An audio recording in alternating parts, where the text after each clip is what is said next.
கர்த்தர் நல்லவர், கர்த்தர் நல்லவர், கர்த்தர் நல்லவர். ஆண்டவருடைய நாமத்துக்கு மகிமையும் கிருபையும் தயவும் உண்டாவதாக.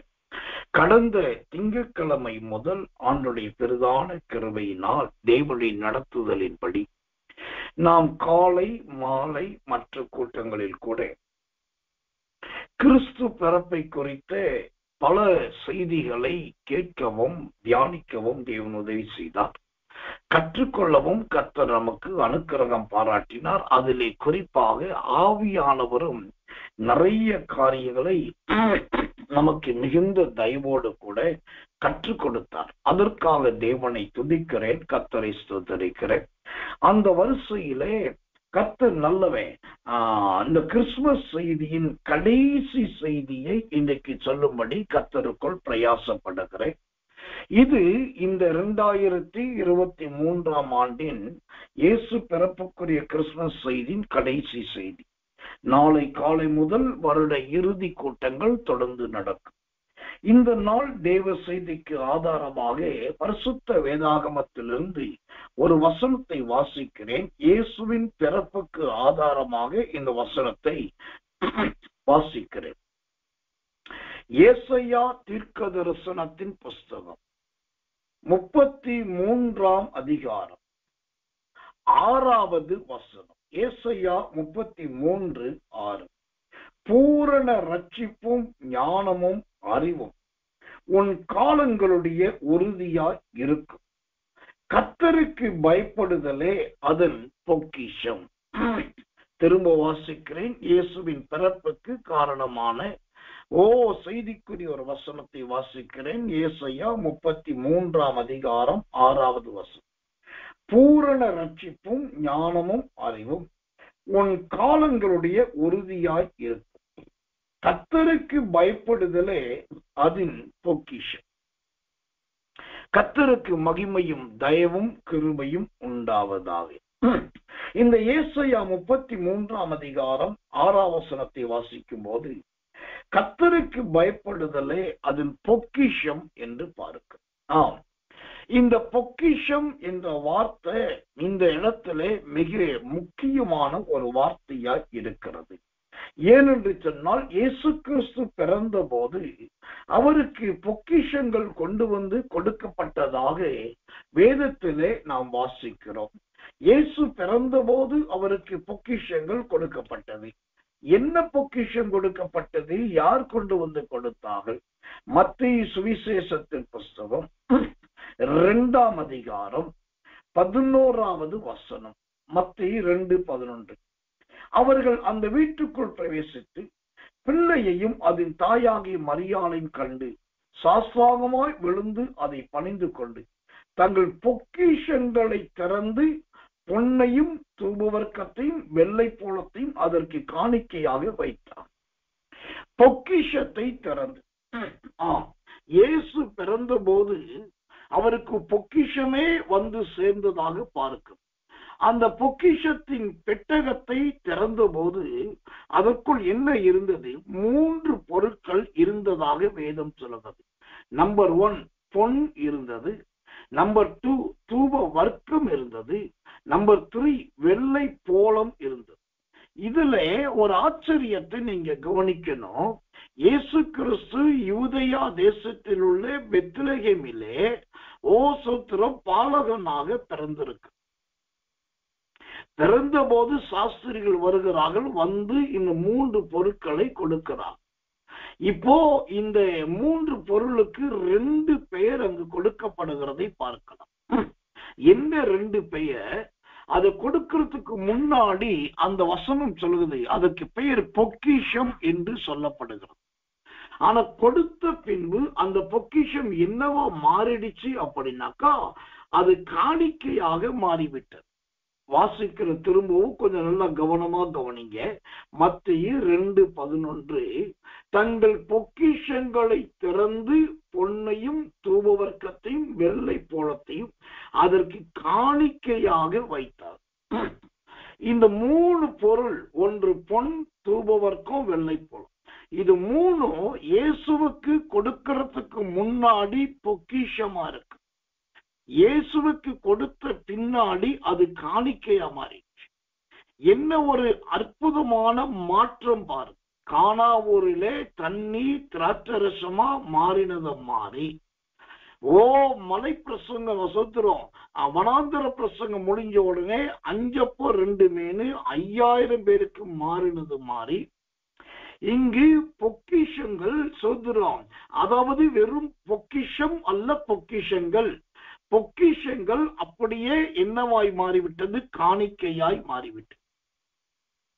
அப்போ கர்த்தருடைய நாமத்துக்கு மகிமை. இதெல்லாம் நாம் வேதத்தை படிக்கும் போது நிதானித்து படித்தால் இதெல்லாம் புரியும்.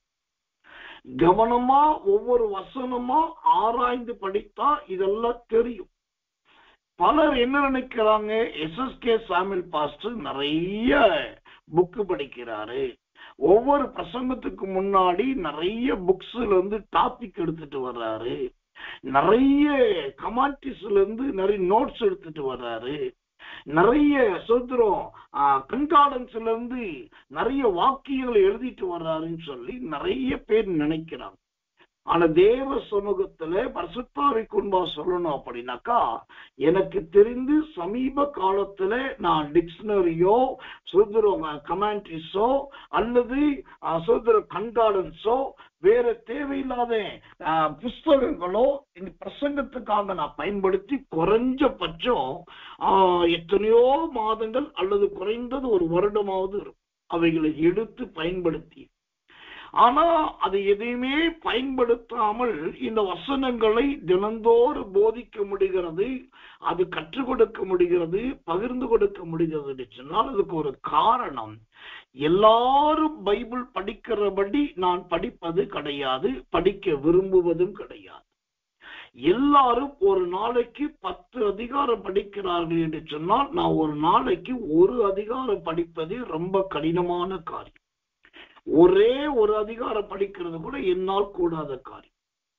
அந்த ஒரு அதிகாரம் படிக்கும் போது கூட ஒவ்வொரு வசனமா நிதானித்து படிக்கிறதுனால சுத்திரம் சில நேரத்துல ஒரு அதிகாரம் படிச்சு முடிக்கவே 1 நாள் 2 நாள் அல்லது குறைஞ்சு 1 வாரம் கூட ஆகும். அப்போ நிறைய படிக்கணும்னு சொல்றாங்களே, நல்லா படிக்கணும்னு சொல்றாங்களேன்னா படிக்கிறது தப்பு கிடையாது. வானத்துல சிலம்பம் பண்ற மாதிரி படிக்கிறதுனால எந்த பிரயோஜனம் கிடையாது, கடந்து போட்டு. அப்போ அந்த மாதிரி வேதத்தை நிதானமா கவனமா படிக்கிறதுனால தான் எந்த விதமான டாக்குமெண்ட்ஸ் இல்லாம, பேப்பர்ஸ் இல்லாம, எந்த குறிப்புகள் இல்லாம, கண்கார்டன்ஸ் இல்லாம, கமெண்ட்ரிஸ் இல்லாம, பலவிதமான சொத்துல பரிசுத்தவான்களுடைய அடிச்சுவடுகளுடைய படங்களை பார்க்காம இதெல்லாம் போதிக்க முடியும். ஒரே ஒரு காரணம், அந்த வேத வசனத்தை கவனமா படிப்பது, கடந்து போட்டு. இப்போ இந்த பொக்கிஷம் அப்படின்னு பார்க்கிறோம். ஆரம்பத்திலே இதை கொண்டு வந்து கொடுக்கிறதுக்கு முன்னாடி அது பொக்கிஷங்களாக இருக்கிறது. ஆனா கொடுத்து முடிச்ச உடனே அது காணிக்கையா மாறிடுச்சு. இப்போ பொக்கிஷம் எப்படியா காணிக்கையா மாறிச்சு? இல்ல இந்த பொக்கிஷமா இருந்து காணிக்கையா மாறத்துக்கு இடையில என்ன நடந்தது என்று கேட்டா, நீங்க காணா ஒரு கல்யாணத்து தண்ணீரை திராட்சரசத்தை தான் பார்க்கணும். அங்கே தண்ணீருக்கும் திராட்சரசத்துக்கும் இடையில ஒரு சம்பவம் நடக்கும். என்ன நடந்தது? கர்த்தர் நல்லவன். ஆண்டவர் சொன்னா கற்றாடியை சுத்திகரியுங்கள், சுத்திகரித்து தண்ணீரால் நிரப்புங்கள் என்று சொன்னார். அதை நிரப்பின உடனே அது மொண்டு கொடுங்கள் என்று சொன்னார். மொண்டு கொடுத்த உடனே தண்ணீர் திராட்சரசமாகி. அதே போல இங்க இந்த பொக்கிஷங்கள் எப்படி காணிக்கையாய் மாறினது என்று சொன்னால், அந்த பொக்கிஷம் காணிக்கையா மாறினதுக்கு ஒரு பெரிய ரகசியம் இருக்கு. என்ன ரகசியம்? அந்த மத்தேயு 2:11 அதே வசனம் சொல்லுகிறது, அந்த சாஸ்திரிகள் அவர்கள் அந்த வீட்டுக்குள் பிரவேசித்து பிள்ளையும் அதன் தாயாகிய மரியாளையும் கண்டு சாஸ்தாங்கமாய் விழுந்து அதை பணிந்து கொண்டு. அவ்வளோ பெரிய படித்த மனிதர்கள், அவ்வளவு உயர்ந்த மனிதர்கள் வந்து அந்த இயேசுவுக்கு முன்பாய் விழுந்து பணிந்து கொண்டாங்க. சாஸ்திராங்கம்னா முகம் குப்புற சாஸ்திராங்கமா கைய கால நீட்டி நெடுஞ்சானா படுத்து கடந்து வணங்கினார். என்னைக்கு அந்த மனிதர்கள் சாஸ்திரிகள் சாஸ்திராங்கமா நெடுஞ்சான் கடையா கீழே முகங்குப்புற விழுந்து இயேசுவை பணிந்து கொண்டார்களோ அந்த நேரத்துலதான் இந்த பொக்கிஷம் என்னவா மாறிடுச்சு? காணிக்கையாய் மாறிவிட்டது. இதுக்கு என்ன காரணம் அப்படின்னா, இந்த பொக்கிஷம் என்பது பூமிக்குரிய செல்வாக்கை காண்பிக்கிறது. காணிக்கை என்பது தேவனுக்கு கொடுக்கிற அர்ப்பணிப்பை குறிக்கிறது. அப்போ இந்த பூமியிலே நாம் வாங்குகிற வீடு, வாசல், கார், பங்களா, பொருட்கள், வண்டி, நகை எல்லாமே நமக்கு பொக்கிஷங்கள். ஆனா அது என்னைக்கு தேவ சமூகத்துல வைத்து சாஸ்தாகமா விழுந்து பணிகிறோமோ அல்லது நம்ம முழுவதுமாய் ஒப்பு கொடுக்கிறோமோ அன்றைக்கு அது அழகாய் காணிக்கையாக மாறி. இதுதான். இதே போல இன்னொரு மேஜிக்கல் பைபிள்ல இன்னொரு இடத்துல உண்டு. அப்போஸ்தலர் நடபடிகள் 28ஆம் அதிகாரத்தை நீங்க 1-2-5 28ஆம் அதிகாரம் 1-5 வரைக்கும் படிச்சு பார்த்தீங்கன்னா, அங்க பவுல் விறகு அள்ளிப்பட்ட போது ஒரு விரியன் பாம்பு கடிச்சிருச்சு. பைபிள் சொல்லுது ஆரம்பத்துல அது விரியன் பாம்பாத்தான் இருந்துச்சு. ஆனா பவுலுடைய கையை கடிச்ச உடனே அடுத்த வசனம் சொல்லுது, அவன் அந்த பூச்சியை உதறி போட்டு. பவுல் கையை கடிக்கிறதுக்கு முன்னாடி வரைக்கும் அது விரியன் பாம்பா இருந்துச்சு. பவுல் கையை கடிச்ச உடனே அது அப்படியே பூச்சியா மாறிடுச்சு. எப்படியா அவ்வளோ பெரிய விஷப்பாம்பு ஒரு பூச்சியா மாறிச்சுன்னா, இங்க என்ன அதிசயம் நடந்ததுன்னா, அதுதான் பவுலுடைய சரீரத்திலிருந்த வல்லமையும் அபிஷேகம். இப்ப நம்முடைய சரீரத்துல நம்முடைய ஜீவியத்துல இப்படிப்பட்ட அபிஷேக வல்லமையா இருந்தாக்கா எதையும் நம்மால் மாற்ற முடியும். அது தானாகவே மாறும். இதெல்லாம் நாம் அறிந்து கொள்ள வேண்டிய பெரிய சத்தியம். கடந்து போகட்டும். இப்ப இயேசுவை பணிந்து கொள்ள வந்த போது 3 பொக்கிஷங்கள் அங்கு கொடுக்கப்பட்டது. அந்த 3 பொக்கிஷங்கள் எது என்பதையும் அதை குறித்த தாற்பயத்தை தான் நாம் கற்றுக்கொள்ள போகிறோம். இங்கு முதலாவது பொன் கொடுக்கப்பட்டது. 2வது பொக்கிஷமாக தூப வர்க்கம் கொடுக்கப்பட்டது. 3வது பொக்கிஷமாக வெள்ளை போலம் கொடுக்கப்பட்டது. இப்ப இந்த பொன் என்பது எதை குறிக்கிறது? தூப வர்க்கம் என்பது எதை குறிக்கிறது? ஓ சோத்திரம், வெள்ளை போலம் என்பது எதை குறிக்கிறது? முதலாவது பொன் என்பது எதை குறிக்கிறது என்று நாம் பார்க்கலாம். யோபுவின் புஸ்தகம் 28ஆம் அதிகாரம் 1வது வசனம். யோபு 28:1. வெள்ளிக்கு விளைவிடம் உண்டு, பொன்னுக்கு புடமிடும் ஸ்தலமும் உண்டு. பொன் என்பது எதை குறிக்குமாம்? யோபுவின் புஸ்தகம் 28ஆம் அதிகாரம் 1ஆம் வசனம் அழகாய் சொல்லுகிறது, பொன்னுக்கு புடமிடும் ஸ்தலமும் உண்டு. அப்படின்னா பொன் என்று சொன்னால் புடமிடப்படுதல், அதாவது சோதிக்கப்படுதல், சோதனை என்ற அர்த்தம். இயேசு கிறிஸ்து பிறந்த போது எல்லாரும் சொல்றாங்க வாழ்த்துக்கள் வந்தது, சந்தோஷம் வந்தது, எல்லா ஜனத்துக்கும் மிகுந்த சந்தோஷம். அதெல்லாம் உண்மை.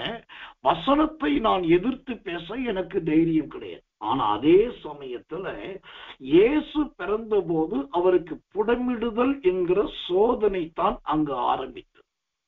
இப்போ இயேசு பிறந்த போது என்னெல்லாம் சோதனை ஆரம்பித்தது? மத்தேயு சுவிசேஷத்தின் புஸ்தகம் 2ஆம் அதிகாரம் 13ஆம் வசனத்தை வாசித்தா மத்தேயு 2:13 இவ்விதமாய் சொல்லுகிறது. வாசிக்கிறேன். கர்த்தர் நல்லவன். அவர்கள் போன பின்பு கர்த்தருடைய தூதன் சொப்பனத்திலே யோசேப்புக்கு காணப்பட்டு, ஏரோது பிள்ளையை கொலை செய்ய தேடுவான், ஆதலால் நீ எழுந்து பிள்ளையும் அதன் தாயையும் கூட்டிக் கொண்டு எகிப்துக்கு ஓடி போய் நான் உனக்கு சொல்லும் வரைக்கும் அங்கே இரு. இயேசு பிறந்த போது இந்த பொன் கொண்டு வந்து கொடுக்கப்பட்டது. என்றைக்கு அந்த பொன் ஒரு பொக்கிஷமாக கொண்டு வந்து கொடுக்கப்பட்டதோ அப்பயே அங்கு புடமிடுதல் ஆரம்பித்து விட்டது. என்ன விதமான? கிட்டத்தட்ட 6 விதமான புடமிடுதல், 6 விதமான சோதனை இயேசுவின் பிறப்பிலே உண்டானது. அந்த 6 சோதனை என்ன என்பதை நான் மேலோட்டமாய் சொல்லிவிடுகிறேன். நம்பர் 1, மத்தேயு 2:13 சொல்லுகிறது, இயேசுவும் பெற்றோரும் எருசலேமை விட்டு எகிப்துக்கு ஓடி போனார்கள். தூதன் சொல்ற வார்த்தை நீங்க நல்லா கவனி. ஓடி போக வேண்டும், நடந்து போகக்கூடாது, நிதானமா எல்லாம் ஓடி போங்க. நம்பர் 2, இரண்டாவது சோதனை என்ன வந்தது? மத்தேயு 2ஆம் அதிகாரம் 13ஆம் வசனம் சொல்லுது, இயேசுவும் பெற்றோரும் ஓடி போக வேண்டிய நேரம் வந்தது. ஒன்று புறப்பட்டு போனார்கள், இரண்டாவது ஓடி போகிறார்கள். மூன்றாவதாக அதே மத்தேயு 2ஆம் அதிகாரம் 14ஆம் வசனம் சொல்லுது, அவன் எழுந்து இரவிலே பிள்ளையையும் அதன் தாயையும். அப்போ இங்க இவங்களுடைய மூணாவது சோதனைனா இரவிலே ராத்திரியில் பிரயாணம் பண்ண வேண்டிய கட்டாயம். இது இந்த இயேசுவுக்கு கொடுக்கப்பட்ட பொண்ணுக்கு உண்டு சமமான மூன்றாவது சோதனை, மூன்றாவது ஓசத்திரப்புடமெடுத்து. நாலாவது சோதனை என்ன வந்தது? மத்தேயு 2:16 சொல்லுகிறது, இவர்கள் ஏரோது ராஜாவுக்கு ஓசத்திரம் பயந்தது மாத்திரமல்ல, ஏரோது ராஜாவுக்கு மிகுந்த கோபம் வந்தது. மிகுந்த கோபம் யார் மேல? யோசேப்பின் மீது, ஓசத்திர மரியாள் மீது, பிறந்திருக்கிற பிள்ளையின் மீது. அது மாத்திரமல்ல, கர்த்தர் நல்லவே சொதுரம் வந்துட்டு திரும்பின சாஸ்திரிகள் மீது. வாசிக்கிறேன், அப்பொழுது ஏரோது தான் சாஸ்திரிகளால் வஞ்சிக்கப்பட்டதை கண்டு மிகுந்த கோபம் அடைந்து. அப்போ இந்த கொடுக்கப்பட்ட புண் என்பது புடமிடுதல் என்கிற சோதனை. அந்த சோதனை 6 வகைப்படும். அது நாலாவது சோதனை ஏரோது ராஜா இவர்கள் மேல் பட்ட கோபம். அப்போ இங்க உண்டான 5வது சோதனை என்ன? மத்தேயு சுவிசேஷம் 2ஆம் அதிகாரம் 17ஆவது வசனம் சொல்லுகிறது, புலம்பல், அழுகை, துக்கம், கூக்குரல், இது 4 ஒருங்கே ஏற்பட்டது. வாசிக்கிறேன், மத்தேயு 2ஆம் அதிகாரம் 17ஆவது வசனம். புலம்பலும் அழுகையும் மிகுந்த துக்கம் கொண்டாடலுமாகி கூக்குரல் ராமாவிலே கேட்கப்பட்டது. ராகேல் தன் பிள்ளைகளுக்காக அழுது அவைகள் இல்லாதபடினால் ஆறுதல் அடையாதிருக்கிறாள். இப்போ இங்கு 5வது பெரிய ஒரு சோதனை என்னன்னா புலம்பல், அழுகை, துக்கம், கூக்குரல். இந்த 4 ஒரே நேரத்தில் இயேசுவுக்கும் வந்தது, மரியாளுக்கும் வந்தது, யோசேப்புக்கும் வந்தது. அந்த பொன் என்றால் புடமிடுதல் அல்லது சோதனை. அதுக்கு ஏதுவாய் இது 5வது போராட்டம்.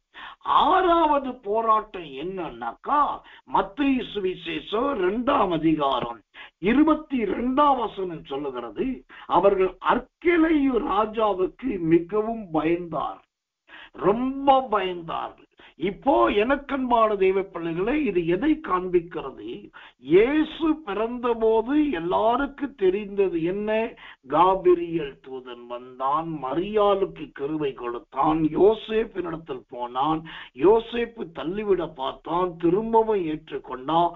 அப்புறம் இயேசு பிறந்தாரு, சாஸ்திரிகள் வந்தாங்க, நட்சத்திர தோன்றின. இதுதான் நம்ம அறிகிறோம். ஆனா இயேசு பிறந்த போது அவர் இப்படிப்பட்ட 6 வித சோதனைக்குள்ளாய் கடந்து போனார். இது எதை காண்பிக்கிறது? நாம் என்னதான் ரட்சிக்கப்பட்டோம், மனம் திரும்பினோம், கர்த்தருக்குள் இருந்தோம் என்று சொன்னாலும் நம்முடைய வாழ்க்கையிலும் சோதனை வராது என்பதற்கு எந்த விதமான ஆதாரமும் கிடையாது. எல்லாருக்கும் கண்டிப்பாய் சோதனை வரும், வரதான் செய்யும். உங்களுக்கு வசனத்தை வச்சு நான் விளக்கத்தை சொல்லலாம், ஆனா என்னைய பொறுத்தளவுக்கு நான் வாழ்க்கையை வச்சு நிறைய காரியம் கற்றுக்கொண்ட. நிறைய பரிசுத்தவான்களையும் பெரிய தேவ மனிதர்களையும் புகழக்கூடிய பாராட்ட வேண்டிய பெரிய ஸ்தாபன தலைவர்களையும் தேவனுடைய பெரிதான கிருபையினால் எனக்கு நல்லா தெரியும். ஆனால் அவர்கள் ஒரு காலத்துல எல்லாராலும் அங்கீகரிக்கப்பட்டவர்களாய் இருந்தவர். ஆனா அவர்களுக்கு கூட பயங்கரமான சோதனையிலே அவர்கள் அகப்பட்டது. இதுல என்ன ஒரு ஆச்சரியம்னாக்கா, சில பரிசுத்தவான்கள், சில தேவ மனிதர்கள் வருகிற சோதனை அது உண்மையாகவே சோதனை தானா இல்லை இட்டுக்கட்டப்பட்டு ஏற்றப்பட்டதா என்று கூட தெரியாது. ஆனா அவங்களை குறித்து அவதூறு, அசிங்கமான காரியங்கள் வந்துடும். ஆனால் இந்த சரி அவ்வளவு பெரிய பரிசுத்தவான் சொல்றீங்க, ஸ்தாபன தலைவரும் சொல்றீங்க, பெரிய ஊழியக்காரர்கள் பிரபலியமானதும் சொல்றீங்க. அவங்களுக்கு ஏன் சோதனை வருது, அவங்க ஏன் சோதிக்கப்படுறாங்க அப்படின்னா அதைத்தான் நாம் இங்கு கவனிக்கணும். என்ன கவனிக்கணும்? இயேசுவுக்கு பொக்கிஷம் கொடுக்கப்பட்டது. அது முதல் பொக்கிஷம் பொன். அந்த பொன் என்பது 6 வித சோதனையை குறைக்கிறது. இந்த சோதனையினால் என்ன நடந்தது அப்படின்னாக்கா அதுதான் இங்க சத்தியத்துக்கு தெரிந்து கொள்ள வேண்டும். மத்தேயு சுவிசேஷம் 2ஆம் அதிகாரம் 18வது வசனம் சொல்லுகிறது, எரேமியா தீர்க்கதரிசினால் உரைக்கப்பட்டது அப்பொழுது நிறைவேறினது. இந்த சோதனையினால், இயேசுவுக்கு ஏற்பட்ட சோதனையினால் என்ன நன்மைன்னா, கடந்த காலத்தில் சொல்லப்பட்ட தீர்க்க தரிசனங்கள் அங்கு நடக்கிறது. அந்த தீர்க்க தரிசனங்கள் நிறைவேறும். கர்த்தர் நல்லவர், கர்த்தர் நல்லவர், கர்த்தர். 2வது, இந்த 6 வித சோதனை வந்துச்சு இயேசுவுக்கு. அதனால 2வது பலன் என்ன என்று கேட்டால், மத்தேயு சுவிசேஷம் 2ஆம் அதிகாரம் 19ஆம் வசனம் சொல்லுகிறது, ஏரோது ராஜா இறந்து போனான் என்று. இங்க இயேசுவும் மரியாளும் யோசேப்பும் சோதிக்கப்பட்ட போது அந்த சோதனையின் விளைவு, புடமிடுதலின் விளைவு, அங்கு எதிரியா இந்த ராஜா செத்து போக. இப்போ இந்த செய்தியை கேட்கிற என் அன்பு விசுவாச தெய்வ பிள்ளைகள் சொல்றேன், உங்களை யாராவது சோதிக்கிறாங்களா, பட்டயத்தை காட்டுறாங்களா, வெட்டிடுவேன் சொல்றாங்களா, உன்னை பிரிச்சிருவேன் சொல்றாங்களா, கூட இருந்து முள்ளா குத்துறாங்களா, நான் கர்த்தருடைய பிள்ளையா இருந்து சோதிக்கப்படுகிறேனே, நல்ல காலதோறும் ஜெபத்துல கடந்துகிட்டு எனக்கு சோதனை விலகலன்னு நினைக்கிறீங்களா? கவலைப்படாதீங்க. இது பிசாசினால் உண்டாகிற சோதனை அல்ல, உங்களை ஆண்டவர் சுத்த பொன்னாக மாற்றுகிற சோதனை. இதனால என்ன விளைவுன்னா, உங்களுக்கு ஏற்கனவே சொல்லப்பட்ட தீர்க்க தரிசனங்கள் யாவும் இனிமேல் நடக்க போகிறதை பார்க்க போகிறேன். தேவனுடைய ஊழியக்காரரால் சொல்லப்பட்ட வசனங்களும் வார்த்தைகளும் நிறைவேற போறதை பார்க்க போறேன். 2வது, யார் உங்களை சோதித்தார்கள், யார் உங்களை புடமிட்டார்களோ அவர்களுக்கு வாழ்க்கையின் முடிவு வரப்போகுது. நீங்க அடிச்சு ஒருத்தர் செத்து போயிட்டாக்கா நீங்க குற்றவாளி, நீங்க குத்தி ஒருத்தர் செத்து போயிட்டாக்கா நீங்க கொலைக்காரர், தகராறு வந்து அதனால ஒரு மரணம் நடந்தாக்கா நீங்க ஏவி விட்டீங்கன்னு அர்த்தம். ஆனா இது எதுவுமே இல்லாம சோதனை நீங்க சகிச்சு அந்த ஆண்டவரால் அனுப்பப்பட்ட சோதனைக்கு இணங்கி நீங்க போனீங்கன்னா, இங்கே சோதனைக்கு காரணமா இருந்த ஏரோது ராஜா மத்தேயு 2:19 எப்படி இறந்து போனானோ அதே போல உங்க சோதனைக்கும் பிரச்சனைக்கும் காரணமானவருடைய முடிவை நீங்கள் காண்பீர்கள். இதுதான் அந்த பொன்னின் விளைவு. சரி, இப்ப 3வது என்ன விளைவு? முதல் விளைவு தீர்க்க தரிசனம் நிறைவேறினது. 2வது விளைவு ஏரோது ராஜா இறந்து போனான். 3வது என்ன நடந்தது? மத்தேயு சுவிசேஷம் 2ஆம் அதிகாரம் 21ஆம் வசனத்தை வாசிக்கிறேன். அவன் எழுந்து பிள்ளையையும் அதன் தாயையும் கூட்டிக் கொண்டு இஸ்ரவேல் தேசத்துக்கு வந்தான். அல்லேலூயா. யார்? இயேசுவின் வளர்ப்பு தகப்பனாகிய யோசேப்பும் இயேசுவின் தாயாகிய மரியாளும் குழந்தையாகிய இயேசுவும் இஸ்ரவேலுக்கு திரும்பி வந்தார். அப்போ இந்த புடமிடுதல் என்கிற சோதனை எதை காண்பிக்கிறது? எந்த தேசத்திலிருந்து நீங்க துரத்தப்பட்டீங்க, எந்த வீட்டிலிருந்து விரட்டப்பட்டீங்க, எங்க இருந்து உங்களை பிடுங்கி போட பார்க்கிறாங்களோ அதே தேசத்துல, அதே வீட்டிலே, அதே இடத்துல ஆண்டவர் உங்களை கொண்டு வந்து நிறுத்த போகிறார் என்பது சத்தியத்திலும் சத்தியம். இதுதாங்க பொன். பொன் என்று சொன்னால் அதுக்கு புடமிடும் ஸ்தலமும் உண்டு. ஸ்தலம் என்று சொன்னாலே அது தேவஸ்தலம் என்றுதான் அர்த்தம். அப்ப தேவஸ்தலத்திலே உங்களுக்கு இந்த வருட கடைசியிலே சோதனையும் போராட்டம் வருதுன்னா என் தேவன் உங்க வாழ்க்கையில தீர்க்க தரிசனங்களை நிறைவேற்ற போகிறார். ஏரோதுக்களை கொல்ல போகிறார். எங்கிருந்து தரத்தப்பட்ட சுத்திரம் அழிக்கப்பட்டு சுத்திரம் மிரட்டப்பட்டீர்களோ அதே இடத்துல கர்த்தர் உங்களை கொண்டு வந்து நிறுத்த போகிறார். இப்ப புரியுதா? பொக்கிஷங்கள் என்பது கொடுக்கும் போது பொக்கிஷம் அது அப்படியே காணிக்கையா மாறினது. என்ன காணிக்கை? சோதனையின் காணிக்கையாய் மாறினது. சோதனையின் காணிக்கை. அதனாலதான் ஒரு இடத்துல காணிக்கை போட்டு இயேசு சொல்லும் போது அவள் தன் ஜீவனத்துக்கு இருந்ததையும் போட்டு விட்டாள். அப்படி என்ன அர்த்தம்? பொழைக்கிறதுக்கு உயிர் வாழ்றதுக்கு எது தேவையோ அதை போட்டான். ஆனா என்னைக்கு உயிர் வாழக்குவதற்கு தேவையான அந்த 2 பைசாவை போட்டாலோ அதை பார்த்து தேவன் அவருடைய ஜீவியத்தை உலகம் முழுவதும் பேசுகிற சாட்சியாய் மாற்றிவிட்டார். இதுதான் நாம் கற்றுக்கொள்ள வேண்டிய சத்தியம். அப்போ இயேசு பிறந்த போது வந்த 3 பொக்கிஷத்துல ஒன்று பொன். அந்த பொன் என்றால் புடமிடுதல் சோதனை. ஏன் புடமிடுதல் சோதனை என்று சொன்னால் அது தீர்க்க தரிசனம் நிறைவேறுவதற்காக, ஏரோது ராஜா இறப்பதற்காக, யோசேப்பு ஓடி போகப்பட்ட அந்த எகிப்திலிருந்து மீண்டும் இஸ்ரவேலுக்கு வருவதற்கு. இதுதாங்க சத்தியம். இப்படிப்பட்ட மறைப்பொருட்களும் இவ்வளவு அழகான வெளிப்பாடுகளும் இந்த வேத பகுதியில் இருக்க நிறைய பேர் இதெல்லாம் ஆராயாமல், அதை தேடி பார்க்காமல், ஒன்றோடு ஒன்று ஒப்பிட்டு பார்க்காமல், தனக்கு தெரிந்ததையும் தான் யோசித்ததையும் கர்த்தர் நல்லவர் ஏதேதோ கதையாக சொல்லுகிறார்.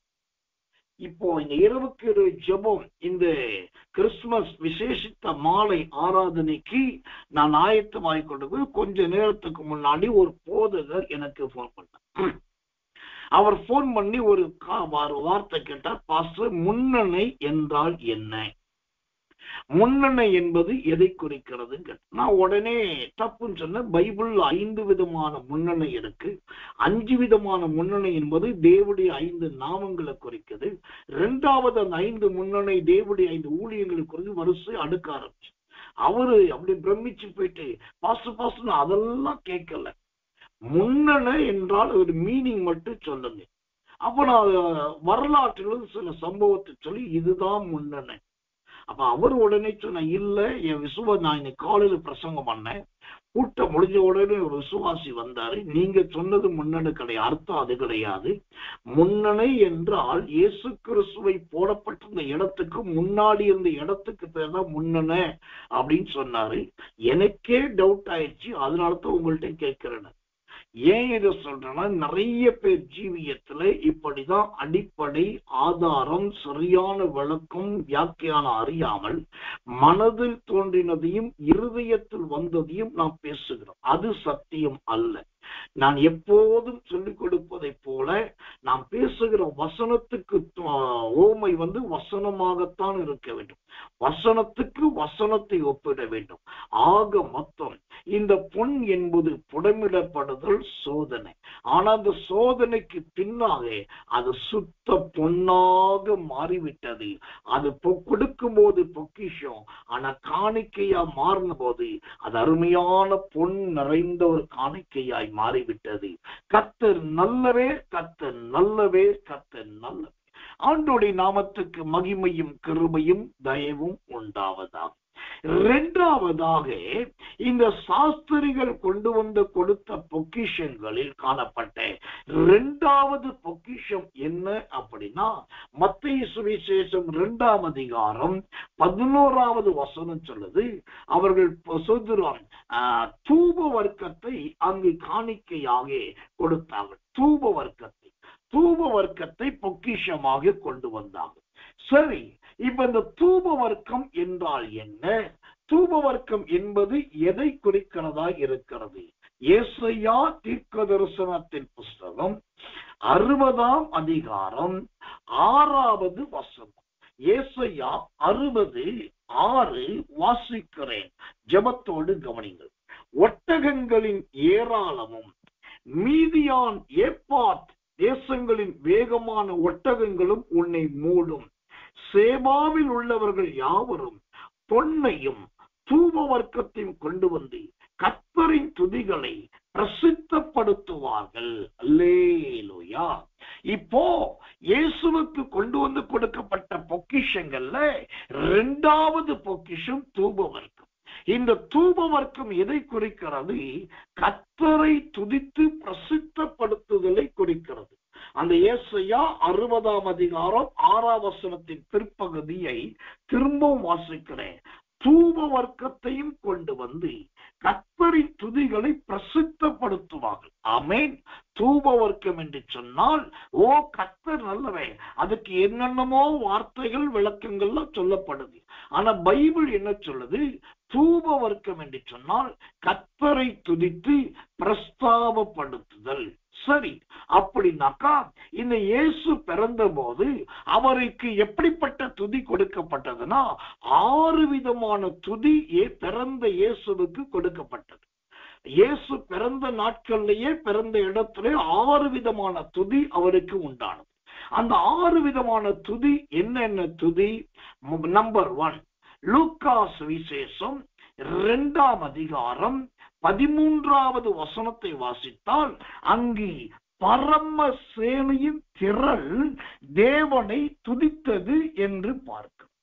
ஓ, இயேசு பிறந்த போது அவருக்கு உண்டான 6 துதிகள்ல முதல் துதி பரம சேனையின் துதி. வாசிக்கிறேன் அந்த வசனத்தை. அந்த க்ஷணமே பரமசேனின் திரள் அந்த தூதனுடனே தோன்றி, உன்னதத்தில் இருக்கிற தேவனுக்கு மகிமையும் பூமியிலே சமாதானமும் மனுஷன் மேல் பிரியும் உண்டாவதாக என்று சொல்லி தேவனை துதித்தார்கள்.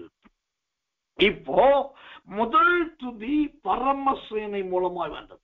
இரண்டாவது துதி இந்த பிறந்த இயேசுவுக்கு எப்படி கிடைத்தது, எங்கிருந்து கிடைத்தது என்று சொன்னால், லூக்கா சுவிசேஷம் 2ஆம் அதிகாரம் 20ஆம் வசனம் சொல்லுகிறது, மேய்ப்பர்களும் தங்களுக்கு சொல்லப்பட்டபடியே கேட்டு கண்ட எல்லாவற்றையும் எல்லாவற்றுக்காகவும் தேவனை மகிமைப்படுத்தி துதித்து கொண்டு போனார்கள்.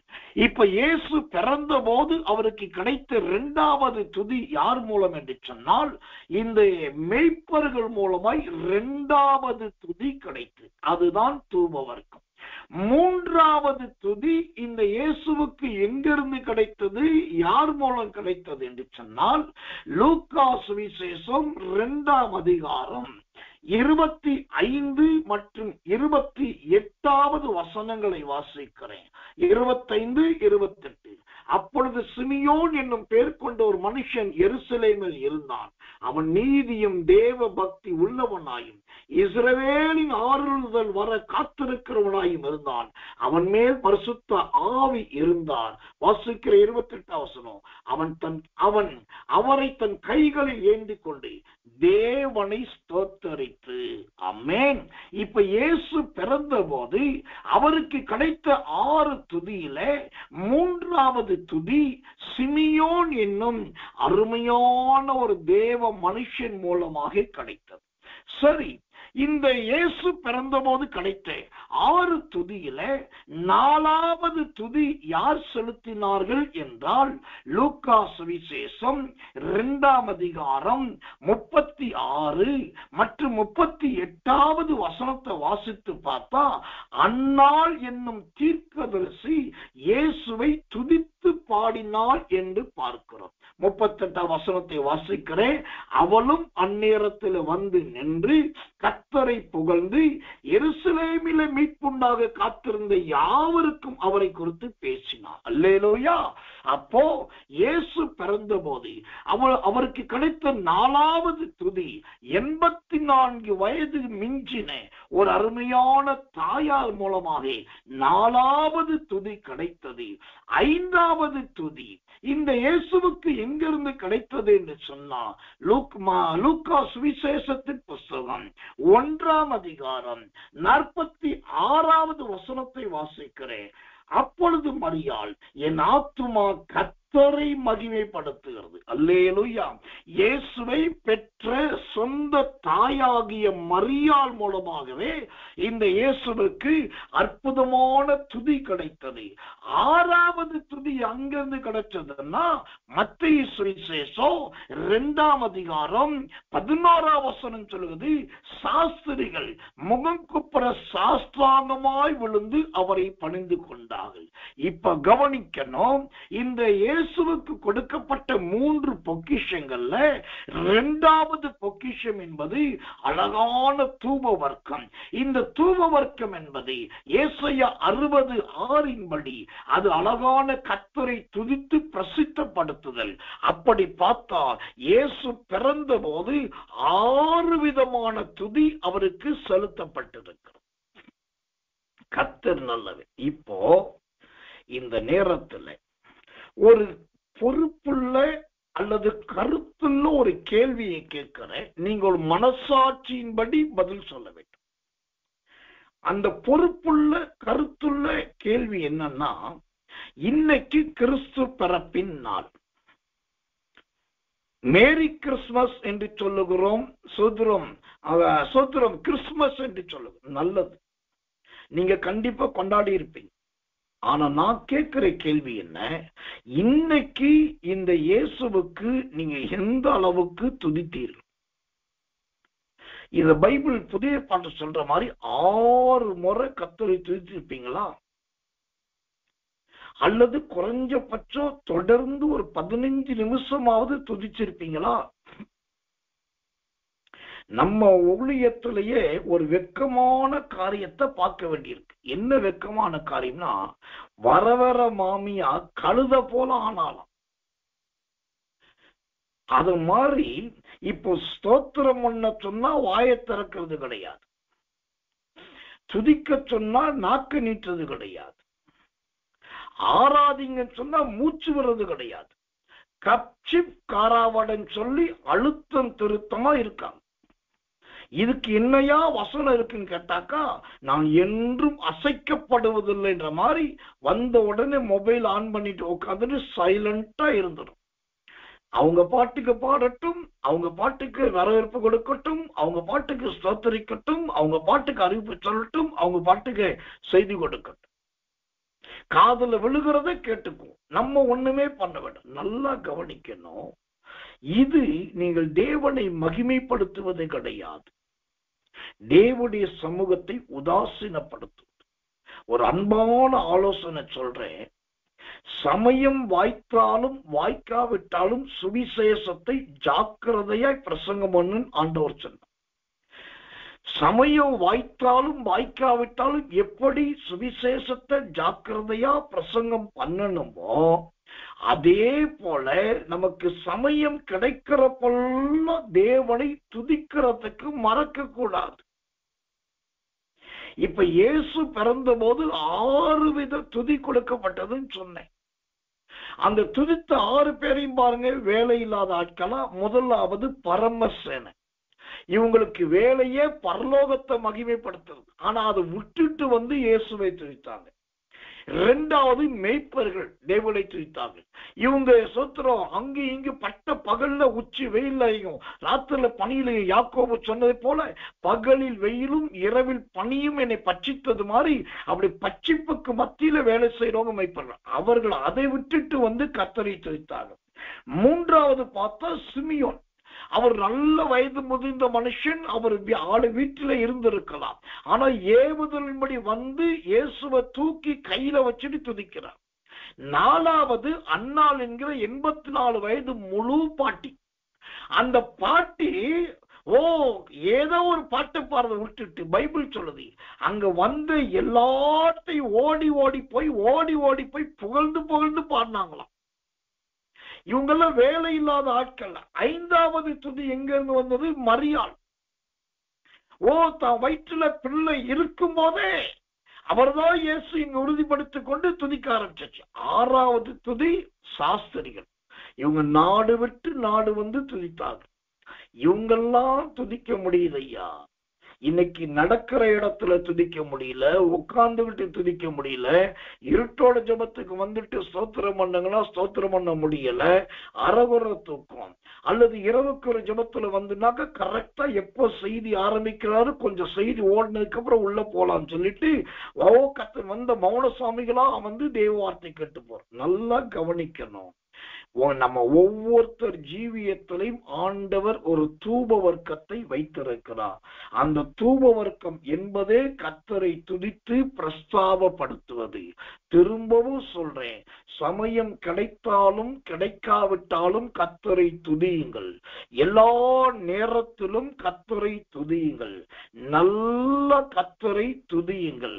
அந்த துதிக்கிற துதிதான் என் அன்பு சகோதரனே, என் அன்பு சகோதரியே, உங்க ஜீவியத்தை பாதுகாக்கும் நன்மைச்சு. கர்த்தர் நல்லவே, கர்த்தர் நல்லவே, கர்த்தர் நல்லவே.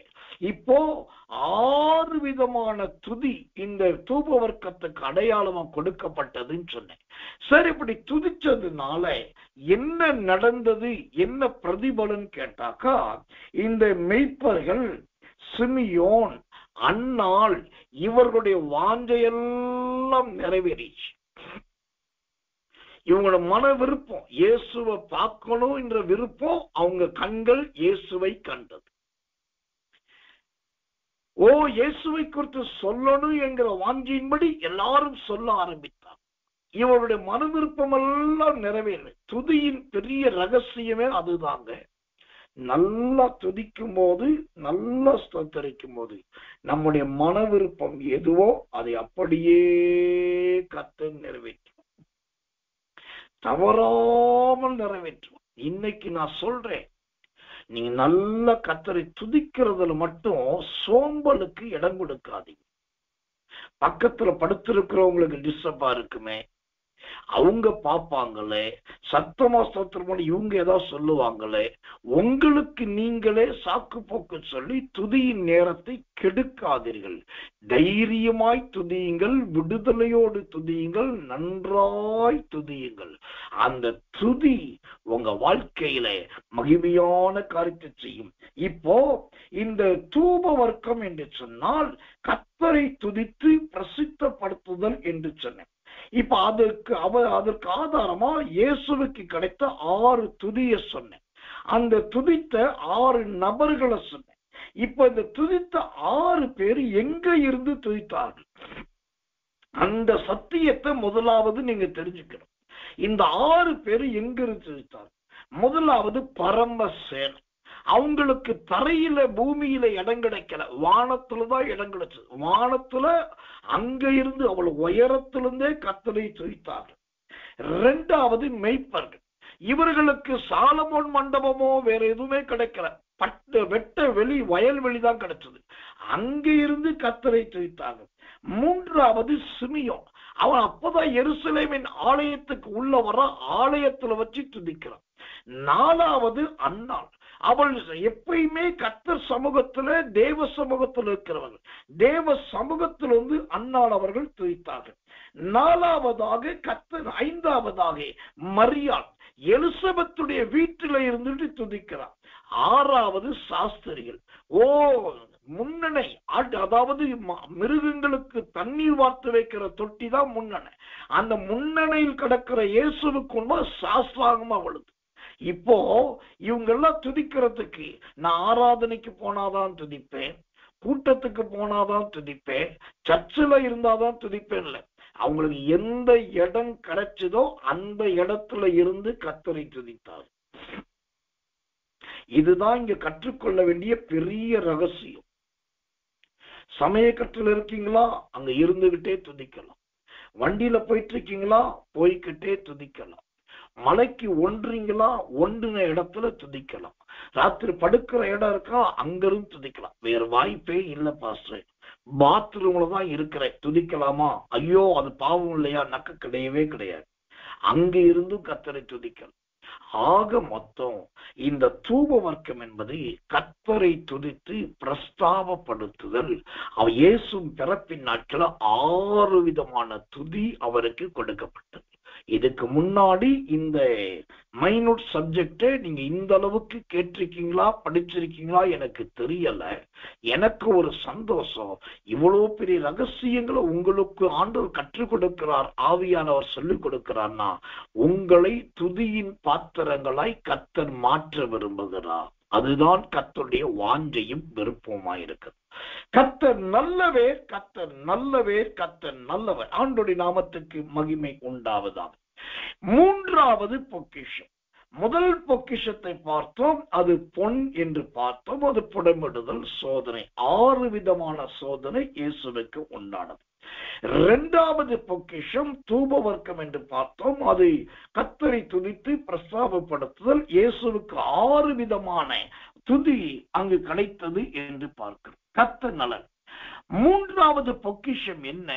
மத்தேயு சுவிசேஷம் 2ஆம் அதிகாரம் 11வது வசனம் சொல்லுகிறது, அங்கு வெள்ளை போலம் பொக்கிஷமாக கொடுக்கப்பட்டது. இந்த வெள்ளை போலம் என்றால் என்ன? வெள்ளை போலம் என்பது எதை குறிக்கிறது? இந்த வெள்ளை போலத்துக்கு 5 விதமான அர்த்தங்கள் சொல்லப்படுகிறது. 5 விதமான அர்த்தம் என்கிற காரணம் இந்த வெள்ளை போலத்துக்கு உண்டு. அந்த 5 விதமான அர்த்தம் என்கிற காரணம் என்ன? நீதிமொழிகளின் புஸ்தகம் 7ஆம் அதிகாரம் 17வது வசனம். நீதிமொழிகள் 7:17. என் படுக்கையை வெள்ளை போலத்தாலும் சந்தனத்தாலும் லவங்க பட்டையாலும் வாசனை காட்டினேன். ஆமென். அப்போ வெள்ளை போலம் என்பது நம்பர் 1, நல்ல வாசனை நிறைந்ததுதான் வெள்ளை போலம். நம்பர் 1. இரண்டாவதாக இந்த வெள்ளை போலத்துக்கு இன்னொரு அருமையான அர்த்தமும் விளக்கமும் வேதத்திலே கொடுக்கப்படுகிறது. யாத்திரையாகமத்தின் புஸ்தகம் 30ஆம் அதிகாரம் 29வது வசனம். கர்த்தர் நல்லவர். யாத்திரையாகமத்தின் புஸ்தகம் 30ஆம் அதிகாரம் 23வது வசனம். 23. மேன்மையான சுகந்த வர்க்கங்களாகிய சுத்தமான வெள்ளை போலத்தில் பரிசுத்த ஸ்தலத்தின் சேக்கலின்படி 500 சேக்கல் இடையையும் சுகந்த கருவா பட்டையிலே அதில் பாதியாகி 250 சேக்கல் இடையையும் சுகந்த வசம்பின் 250 சேக்கல் இடையையும்.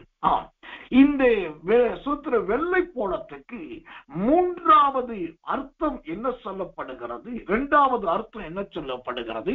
யாத்திரை 30:23 படி அது சுத்தமானது என்று பார்க்கிறோம். முதலாவது நல்ல வாசனையானது, இரண்டாவது சுத்தமானது. இதைவிட இந்த வெள்ளை போலத்துக்கு 5 அர்த்தத்திலே மூன்றாவதாக இன்னொரு அருமையான அர்த்தமும் சொல்லப்படுகிறது. அந்த மூன்றாவது அருமையான அர்த்தம் எது? ஆதியாகமத்தின் புஸ்தகம் 43ஆம் அதிகாரம். கர்த்தர் நல்லவர், கர்த்தர் நல்லவர், கர்த்தர் நல்லவர். சூத்திரம் 1வது மற்றும் 11வது வசனங்களை வாசிக்கிறேன், கவனியுங்கள். கர்த்தர் நல்லவர். 11வது வசனம். அதற்கு அவர்கள் தகப்பனாக இஸ்ரவேல், அப்படியானால் ஒன்று செய்யுங்கள், இந்த தேசத்தின் உச்சிதமான வஸ்துக்களில் கொஞ்சம் பிசின் தைலமும் கொஞ்சம் தேனும் சுதந்திரம் கந்த வர்க்கங்களும் வெள்ளை போலமும் திரவிந்து கொட்டைகளும் வாதுமை கொட்டைகளும் உங்கள் சாக்குகளில் போட்டு அந்த மனிதனுக்கு காணிக்கையாக கொண்டு போங்கள். கர்த்தர் நல்லவர். இப்போ இந்த வெள்ளை போலத்துக்கு மூன்றாவது அர்த்தம் ஆவியானவர் என்ன கொடுத்திருக்கிறார்? அது உச்சிதமானது. முதலாவது வாசனையானது, இரண்டாவது சுத்தமானது, மூன்றாவது உச்சிதமானது. நான்காவதாக இந்த வெள்ளை போலத்துக்கு இன்னொரு 4வது அர்த்தத்தை ஆவியானவர் வைத்திருக்கிறார். 4வது அர்த்தம் என்ன? எஸ்தரின் புஸ்தகம் 2ஆம் அதிகாரம் 2வது வசனம். கர்த்தர் நல்லவர், கர்த்தர் நல்லவர். மன்னிக்கணும், 2ஆம் அதிகாரம் 12வது வசனம். எஸ்தர் 2:12. ஒவ்வொரு பெண்ணும் 6 மாதம் வெள்ளை போலத்தினாலும் 6 மாதம் சுகந்த வர்க்கங்களினாலும் ஸ்திரீகளுக்குரிய மற்ற சுத்திகரிப்பினாலும் ஜோடிக்கப்படுகிற நாட்கள் நிறைவேறி இவ்விதமாய் ஸ்திரீகள் முறைமையின்படியே 12 மாதமாக செய்யப்பட்ட பின்பு, ஆமென். இப்போ இந்த வெள்ளை போடத்துக்குரிய 4வது அர்த்தம் என்னன்னா, எஸ்தர் 2:12 சொல்லுகிறதை போல இது நல்ல சுத்திகரிப்புக்கு உரியதுதான். வெள்ளை போலம் நல்ல அருமையான சுத்திகரிப்புக்கு பயன்படக்கூடியது. நான் சொன்னேன், வெள்ளை போலத்துக்கு 5 அர்த்தங்களை ஆண்டவர் வைத்திருக்கிறார் என்று. இப்போ அதுல 4 பார்த்தோம். 5வது அர்த்தம் என்னன்னா, மத்தேயு சுவிசேஷம் 2ஆம் அதிகாரம் 11வது வசனத்தை வாசிச்சா, இந்த வெள்ளை போலம் என்பது காணிக்கை என்று முடிகிறது. காணிக்கை, இது காணிக்கையில போய் சேருகிறது. இப்போ நல்லா கவனிக்கணும், இயேசு பிறந்த போது அவருக்கு பொக்கிஷங்கள் கொடுக்கப்பட்டது. அந்த பொக்கிஷத்தில் 3வது பொக்கிஷம் விசுதரம், இந்த வெள்ளை போலம். இந்த வெள்ளை போலத்துல 5 தன்மைகள் இருக்கிறது. அந்த 5 தன்மையில ஒன்று வாசனையானது. இந்த வாசனை என்பது எதை குறிக்கிறது? பிலிப்பியர் புஸ்தகம் 4ஆம் அதிகாரம் 18ஆம் வசனம் சொல்லுகிறது, உம்மால் அனுப்பப்பட்டவைகளை சுகந்த வாசனையாய் பெற்றுக்கொண்டேன். அப்ப இங்க சொல்லப்படுகிற வாசனை என்பது எது? தேவனால் பரலோகத்திலிருந்து அனுப்பப்படுகிறது. நமக்கு எது கிடைக்கிறதோ அதுக்கு பேர் தான் வாசனை. பவுல் ரொம்ப அழகா சொல்லுகிறார், உம்மால் அனுப்பப்பட்டவைகளை சுகந்த வாசனையாய் வரப்பெற்றுக் கொண்டேன். அப்போ அனுப்பப்பட்டது எது? வானத்தையும் பூமி உண்டாக்கின கர்த்தரிடத்திலிருந்து அனுப்பப்படும். அப்ப இந்த செய்தியை கேட்கிற சகோதரி, இந்த இயேசு பிறப்பின் வார்த்தையை கேட்கிற சகோதரா, உங்களுக்கு ஒரு பொக்கிஷத்தை கர்த்தர் வைத்திருக்கிறார். அந்த பொக்கிஷத்தின்மானது வெள்ளை போலம். அந்த வெள்ளை போலத்தில் முதல் ஒரு பகுதி இருக்குது, அது நல்ல வாசனை. அந்த வாசனை என்பதை தேவன் தம்முடைய ராஜ்யத்திலிருந்து உங்களுக்கு அனுப்ப போகிறார். அதை நீங்கள் சந்தோஷமாய் பெறப்போகிறீர்கள். இதை விட ஒரு பெரிய பாக்கியம் என்ன? வாசனைன்னா நிறைய பேர் சொல்லுவாங்க, ஓ லீலி மலர்களுக்குள் தேவன் உலாவுகிறார், சூனேமித்தியாளின் தோட்டத்துக்குள்ளே உலாவுகிறார்னு என்னென்னமோ சொல்லுவாங்க. எல்லாரும் சொல்லுகிற ஓமைதான் நம்ம சொல்லணும். எல்லாரும் காட்டுற உதாரணத்துல காட்டணும் நமக்கு அவசியம் கிடையவே கிடையாது. நமக்கென்று ஒரு வெளிப்பாடு உண்டு, நமக்கென்று ஒரு அபிஷேகம் உண்டு, நமக்கென்று ஒரு வியாக்கியானம் உண்டு. அதன்படி நமக்கு கர்த்தர் கொடுத்த விளக்கம் என்ன? உம்மால் அனுப்பப்பட்டவைகளை சுகந்த வாசனையாய் வரப்பற்றிக் கொண்டேன். அப்போ நமக்கு எங்கிருந்தோ கர்த்தர் அனுப்ப போகிறார். அதை நாம் சுகந்த வாசனையாய் பெற்றுக்கொள்ள போகிறோம். அந்த பெற்றுக்கொள்வதுதான் வாசனை. 2வது சுத்தமானது. இந்த சுத்தமானது என்பது சாதாரணமானது கிடையாது. கர்த்தர் நல்லவர், கர்த்தர் நல்லவர், கர்த்தர் நல்லவர். எனக்கன்பான தேவ பிள்ளைகளே, சுத்தமானது என்பது என்ன? சுத்தமானது என்பது எதை காண்பிக்கிறதா இருக்கிறது? வேதத்திலே சுத்தத்தை குறித்து நிறைய காரியத்தை நாம் பார்க்கலாம். ஆனா சுத்தம் என்ற வார்த்தையை விட பரிசுத்தம் என்ற வார்த்தை தான் வேதத்திலே அதிகமா இருக்கு. ஆனா அதே சமயத்துல லேவியாராகமத்து புஸ்தகம் 11ஆம் அதிகாரம் 46வது வசனத்தை காட்டு. லேவியாராகம் 11:46. சுத்தமானது என்றால் என்ன? சுத்தமானதற்கும் அசுத்தமானதற்கும் புசிக்கத்தக்க ஜந்துக்களுக்கும் புசிக்கத்தகாத ஜந்துக்களுக்கும் வித்தியாசம் உண்டு பண்ணும் பொருட்டு. இந்த வெள்ளை போலம் என்றால் 2வதாக சுத்தமானது என்று சொன்ன. சுத்தமானது என்றால் என்ன? நல்ல பெயிண்ட் அடிக்கப்பட்டது, கலர் அடிக்கப்பட்டது, சுற்றில் தொடச்சு வைக்கப்பட்டது கிடையாது. சுத்தமானது என்று சொன்னால் அசுத்தமானதற்கும் சுத்தமானதற்கும் ஒரு வித்தியாசத்தை காண்பிக்கக்கூடிய ஒரு சக்தி இருந்தா அதுக்கு பேர் தான் சுத்தமானது. தீட்டானதற்கும் தீட்டு அல்லாததற்கும் ஒரு வித்தியாசத்தை காண்பிக்கக்கூடிய ஒரு சக்தி இருந்தா அதுக்கு பேர் தான் சுத்தமானது. அப்போ இந்த சுத்தமானது என்பது எதை காண்பிக்கிறது? நாம் அசுத்தத்தை விட்டு வெளியே வர வேண்டியதை காண்பிக்கிறது. தீட்டானதை தொடக்கூடாததை காண்பிக்கிறது. கர்த்தருடைய நாமத்துக்கு மகிமையும் தயவும் உண்டாவதாக. அப்ப வெள்ளை போலம் என்பது இரண்டாவது சுத்தமானது. அது அசுத்தத்திலிருந்து நம்மை பிரிக்கக்கூடிய மகா சக்தி படைத்ததா இருக்கிறது. மூன்றாவது சொன்னேன், இந்த வெள்ளை போலத்தின் மூன்றாம் அர்த்தம் உச்சிதமானது என்று சொல்லி. உச்சிதம் என்று சொன்னாலே என்ன அர்த்தம்? விலையேற பெற்றவைகள் என்ற அர்த்தம். உச்சிதமானதை ரெண்டு பேர் ரெண்டு இடத்துல பயன்படுத்தினதை நீங்க பைபிள்ல பார்க்கலாம். ஆதியாகமத்தின் காலத்துல யாக்கோபு உச்சிதமானவைகளை சாக்கு பையில போட்டுதான் அவருடைய பிள்ளைகள் மூலமாக யோசேப்புக்கு அனுப்பணும். நல்லா கவனிக்கிறது. யாக்கோபின் காலத்தின் உச்சிதம் சாக்கு பையில கட்டப்பட்டது. ஆனா எசேக்கியேல் தீர்க்கதரிசியின் காலத்துல உச்சிதமானவைகள் எங்க வைக்கப்பட்டதுன்னா பொக்கிஷ சாலையில. பொக்கிஷ சாலை எது தெரியுமா? ராஜாக்களுடைய தங்கமும் வெள்ளியும் வைரமும் வைடூரியமும் யுத்த கலசங்களும் தளவாட பொருட்களும் வைத்து எங்க பாதுகாக்கிறாங்களோ அந்த பொக்கிஷ சாலைக்குள்ள வச்சிருந்தாரு எசேக்கியேல். இப்ப கவனிக்கணும், யாக்கோபின் காலத்திலே உச்சிதமானது சாக்கல இருக்கு. எசேக்கியா ராஜாவின் காலத்தில் உச்சிதமானது பொக்கிஷ சாலையில இரும்பு பெட்டகத்திலே இரும்பு கதவுக்கு பின்னாடி இருக்கு. அப்போ சாக்குல இருந்தது எதை குறிக்கிறது? பொக்கிஷ சாலையில் இருந்தது எதை குறிக்கிறதுன்னா, ஆரம்பத்துல இந்த பொக்கிஷம் சர்வ சாதாரணமாய் நினைக்கப்பட்டது. ஆனால் அந்த உச்சிதத்தை ஆண்டவர் நாட்கள் ஆக ஆக ஆக பாதுகாக்கிறவராய் மாறினான். இதை ஏன் சொல்லுகிறேன் என்று சொன்னால், இன்னைக்கு நீங்களும் நானும் இருக்கிற உங்க வாழ்க்கைய கொஞ்சம் திரும்பி பாருங்க. இதுக்கு முன்னாடி நம்ம வாழ்க்கை சாக்கு பை மாறிதான் இருந்துச்சு. கால் துடைக்கிற சாக்கு மாறி, அரிசி கட்டுற சாக்கு மாறி, அல்லது கத்தர் நல்லவர் எல்லாரும் பயன்படுத்துகிற சாதாரண ஒரு சாக்கு பொருளாகத்தான் நம்முடைய ஜீவியம் இருந்தது. ஆனா கத்தர் நம்ம எடுத்து என்ன பண்ணினார்? சுத்திகரித்தார், கழுவினார், ஆயத்தப்படுத்தினார், தகுதிப்படுத்தினார்.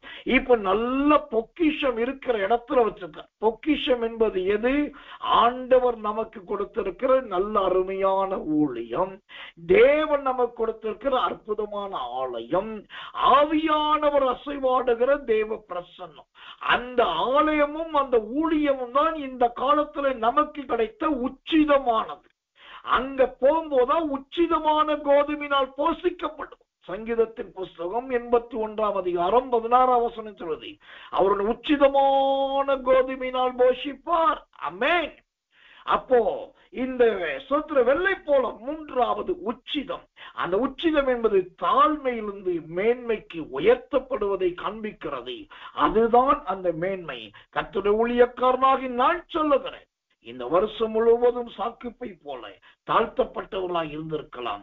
உங்களை எடுத்து பொக்கிஷ சாலையிலே எசேக்கியா ராஜாவின் நாட்களில் வைக்கப்பட்டதை போல உங்களை ஆண்டவர் உச்சிதமாக அவர் பாதுகாக்க போகிறார். நான்காவதாக நாம் பார்த்தோம், அந்த வெள்ளை போலத்துக்கு நாலாவது அர்த்தம் நல்ல சுத்திகரிப்புக்குரியது. இந்த சுத்திகரிப்பு என்பது எதை குறிக்கிறது? பலவிதமான சுத்திகரிப்பு இருக்குது. இயேசு கிறிஸ்துவின் இரத்தத்தினால் சுத்திகரிக்கப்படுவது நம்பர் 1. பரிசுத்த ஆவியினால் சுத்திகரிக்கப்படுவது நம்பர் 2. சத்திய வசனத்தினால் சுத்திகரிக்கப்படுவது நம்பர் 3.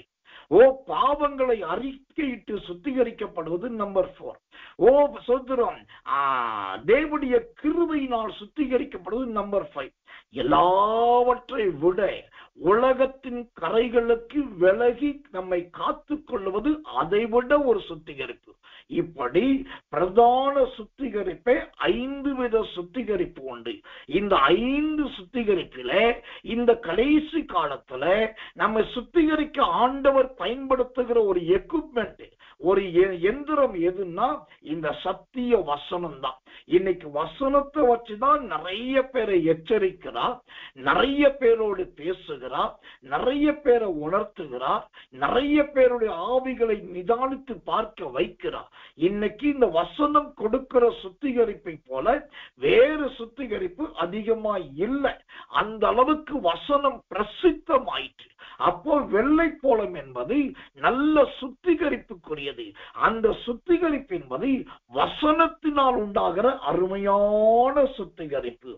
ஐந்தாவதாக இந்த வெள்ளை போலத்துக்குரிய ஐந்தாவது அர்த்தம் எது?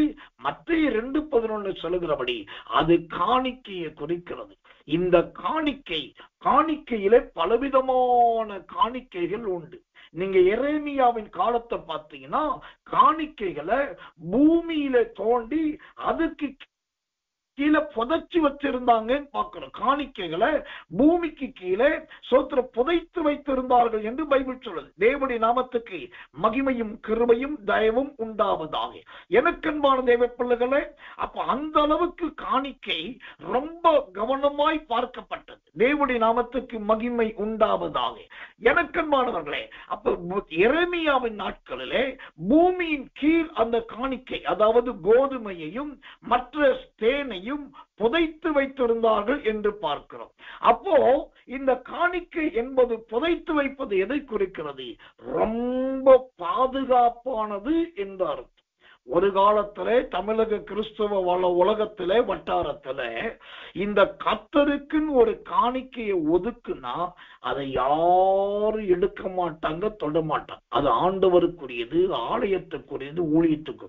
ஆனா இன்னைக்கு என்ன அநியாயம் நடக்குது? காணிக்க நேர சர்ச்சுக்குள்ள போறாங்க, காணிக்க பையுக்குள்ள 100 ரூபாய போடுறாங்க, அதுல 250 ரூபாய் எடுக்கிறாங்க, கொண்டு வந்து இன்னொரு ஆளு சிரிச்சுட்டே கொடுக்கறாங்க. காணிக்க பையுக்குள்ள பைய போடவும் அதுல சில்லற பொறுக்கிறதுக்கும் யார் அதிகாரம் கொடுத்தா? அது என்னைக்கு காணிக்கன் வந்ததோ அது பாதுகாப்புக்குரியது, அது சுத்திரம் புதைக்கப்பட வேண்டியது, அது காக்கப்பட வேண்டியது. நீங்க இயேசு கிறிஸ்து பிறந்த போது 3 பொக்கிஷங்களை கொடுத்தார்கள், அது காணிக்கையா மாறினது. ஆனா அந்த காணிக்கையை மரியாளோ யோசேப்போ மற்றவர்கள் எடுத்ததாக அது உடனே இது பண்ணதாக கிடையாது. அதற்கு பதிலாக ஒரு எருசலேமிலே தேவனுடைய ஆலயத்திலே குழந்தை பிரதிஷ்டை போகும்போது காணிக்கை கொடுக்கிறார். அப்போ இந்த தூப வர்க்கம் என்பது வெள்ளை போலம் என்பதை 5வது நல்ல காணிக்கையில பலவிதமான காணிக்கை உண்டுங்க. அதுல ஒரே ஒரு காணிக்கை மட்டும் நான் சொல்லி முடிக்கிறேன். இது ரொம்ப கஷ்டமான காணிக்கை, கடைபிடிக்க முடியாத காணிக்கை. ஆனா உண்மையான காணிக்கை என்பதே இதுதான். இப்படி கடைபிடிச்ச ஒரு காணிக்கை நீங்க கொடுத்தீங்கன்னா உங்க எல்லைகள் வளர்ந்து பெறும். எப்படிப்பட்ட காணிக்கை? சங்கீதங்களின் புஸ்தகம் 15ஆம் அதிகாரம் சூத்திரம் 2, 3, 4வது வசனங்களை வாசிக்கிறேன். ரொம்ப முக்கியமா சங்கீதம் 15ஆம் அதிகாரம் 2ஆம் வசனத்தையும் 5ஆம் வசனத்தையும் வாசிக்கிறேன். உத்தமனாய் நடந்து நீதியை நடப்பித்து மனதார சத்தியத்தை பேசுகிறவன் தானே. 5ஆம் வசனம், தன் பணத்தை வட்டிக்கு கொடாமலும் குற்றமில்லாதவனுக்கு விரோதமாய் பரிதானம் வாங்காமலும் இருக்கிறான். இப்படி செய்கிறவன் என்றென்றைக்கும் அசைக்கப்படுவது இல்லை. தேவனுக்கு காணிக்கை கொடுக்கிறவர்கள் ஒரு உத்தமமான மனிதர்களாயிருந்து உத்தமத்தின் மத்தியிலே காணிக்கை கொடுக்கணும். 2வது நீதியாய் நடந்து நீதியை நடப்பிக்கிறவர்களாய் இருக்கணும். 3வது அவங்க வாயில சத்தியம் நிறைஞ்சிருக்கணும் சொல்லி சங்கீதம் 15:2 சொல்லுது. 4வது அவங்க வட்டி வாங்கவும் கூடாது, வட்டி கொடுக்கவும் கூடாது. 5வது இந்த பணத்தை வச்சு குற்றமில்லாதவர்களை ஏமாத்தி அந்த ஏமாத்தின பணத்தை கொண்டு வந்து காணிக்கையா கொடுக்க கூடாது. 6வது பரிதானம், லஞ்சம் வாங்குது. லஞ்சம் வாங்கின பணத்தையோ லஞ்சம் கொடுத்த பணத்தையோ கொண்டு வந்து ஆலயத்துல ஊழியக்காரர் கொடுக்க கூடாது. இது எல்லாம் இல்லாத உத்தமமா நீதியா மனதார சத்தியம் நிறைந்த காணிக்கை கொடுத்தா அந்த காணிக்கைக்கு உடனே பதில் கிடைக்கும். நீங்க 5 ரூபாய் கொடுத்தீங்கன்னா உங்களுக்கு தேவன் 500 ரூபாய் கொடுப்பார். நீங்க 500 ரூபாய் கொடுத்தீங்கன்னா உங்களுக்கு 5000 ரூபாய் கொடுப்போம். கண்டிப்பா கிடைக்கும். ஏன்னா அது உத்தமத்தின் மூலமா வட்டிக்கு வாங்கி கொடுக்கல. சில இடங்கள்ல சொல்றாங்க, நீ வட்டிக்கு வாங்கியாவது கர்த்தருக்கு கொடு. இது ஆலயம் கட்டுறதுக்கு, இது வண்டி வாங்குறதுக்கு, இது கார் வாங்குறதுக்கு, ஜெனரேட்டர் வாங்குறதுக்கு, அப்படி பண்ணியாவது நீங்க கொடுங்க. நான் சொல்றேன், இது வேதத்துக்கு நேர் எதிரான சத்தியம். காணிக்கை என்பதே சாஸ்தாங்கமா விழுந்து பணிந்து கொடுக்கிறது தான் காணிக்கை. இதை விட பைபிள் எனக்கு ரொம்ப பிடிச்ச ஒரு காணிக்கை காட்டுறேன் பாருங்க. பொதுவாக நம்ம ஊழியத்துல காணிக்கை குறித்து பேசுவது கிடையாது.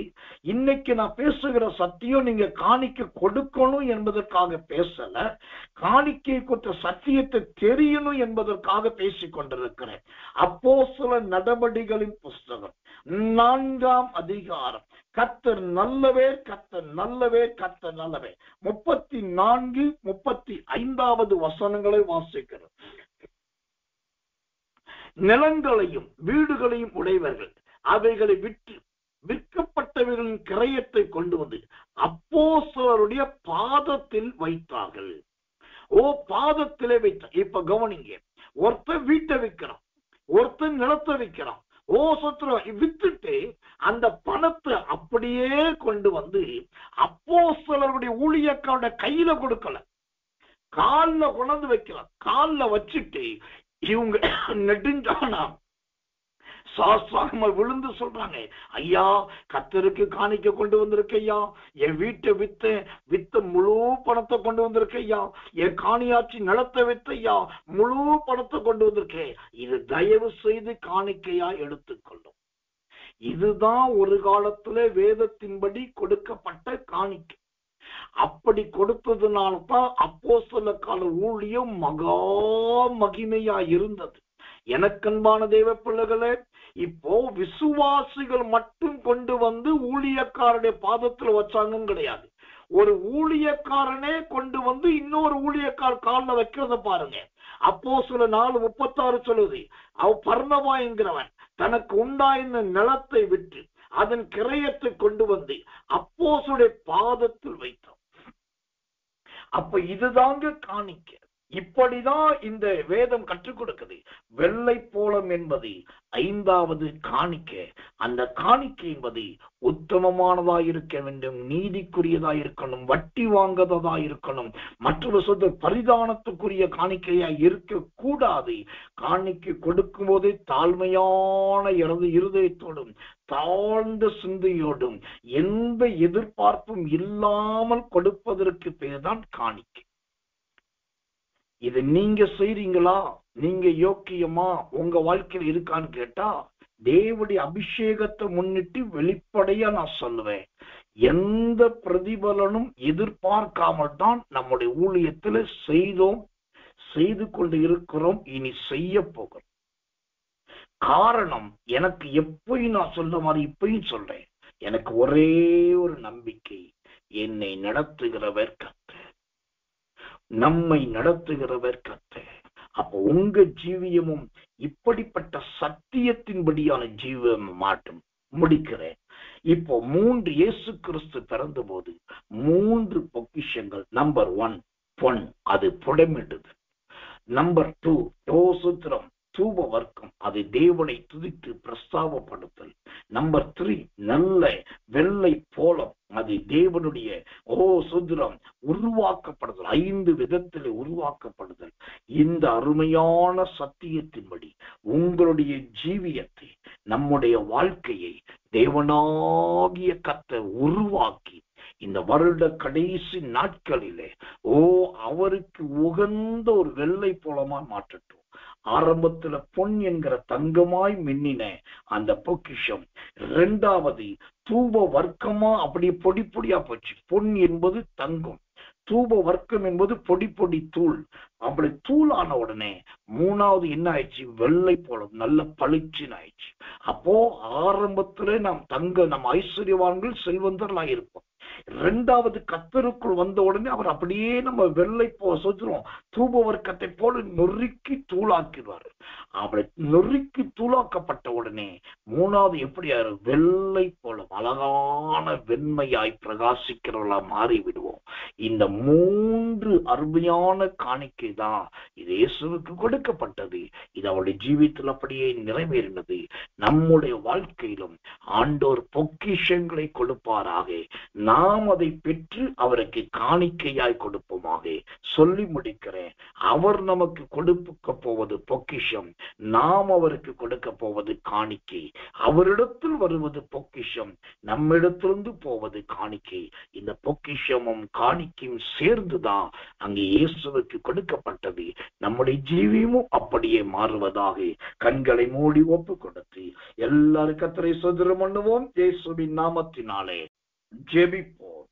அன்புள்ள நல்ல பரம பிதாவே, நல்ல அருமையான இந்த சாயங்காலம் கடந்த ராத்திரி நேரத்தில் கிறிஸ்து பிறப்பை உலகம் முழுவதும் கொண்டாடுகிற இந்த நாள் இதோ எங்களுக்கு இந்த 2ஆம் அருமையான ஆராதனையை கர்த்தர் கொடுத்து 3 பொக்கிஷங்களை குறித்த ஆழ்ந்த உபதேசங்களையும் சத்தியங்களையும் அதன் ஆழ அர்த்தங்களையும் வசனத்தோடு வசனமாய் ஒப்பிட்டு பார்க்க உதவி செய்யும். அதே சமயத்தில் நாங்கள் காணிக்கை என்ற பெயரிலே பரிதானம் என்கிற லஞ்சத்தையும் அநீதி நிறைந்த பொருட்களையும் கொண்டு வந்து கொடுக்க கூடாது என்பதையும் உத்தமமானவர்களாய் நீதியாய் நடந்து கர்த்தருக்கு செலுத்த வேண்டும், அதை பாதத்திலே வைக்க வேண்டும் என்பதை தேவன் விளங்க காட்டினதற்காக ஸ்தோத்திரம். அந்த பிள்ளைகளுடைய ஜீவியம் அந்த தூப வர்க்கத்தை போல சமயம் வாய்த்தாலும் வாய்க்காவிட்டாலும் நல்ல துதிக்கிற துதியினால் நிரம்பட்டும், எப்போதும் ஸ்தோத்திரத்தினால் நிரம்பட்டும், நல்ல ஆராதனையினால் நிரம்பட்டும். அதனால் இவர்கள் வாஞ்சை நிறைவேறுவதாக. அபிஷேகத்தின் கரம் அந்த பிள்ளைகளோடு கூட இருக்கட்டும். அன்றைய கரம் கிருபை கூட இருப்பதாக. எங்களுக்கு தலையங்க வாக்கியத்தை கொடுத்தீரே.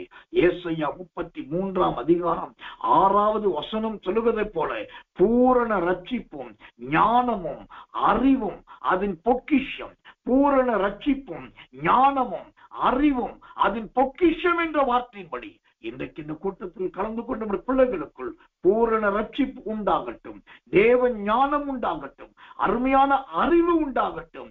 இத 3 பொக்கிஷங்களாய் கிடைக்கட்டும். ஆண்டவரே, இரவில் நல்ல இருட்டை தாரும். அதிகாலை இருட்டோடு ஜெபத்தில் கலந்து கொண்டு கர்த்தர் வெளிப்பாடுகளை கிருபைகளை பெற்றுக்கொள்ள உதவி செய்யும். தாழ்த்தி ஒப்புவிக்கிறோம். இயேசுவின் ரத்தம் செய்யும். இயேசுவின் நாமத்தில் ஜெபிக்கிறோம். ஜெபம் கேளும் ஜீவனுள்ள நல்ல பிதாவே. ஆமென், ஆமென், ஆமென்.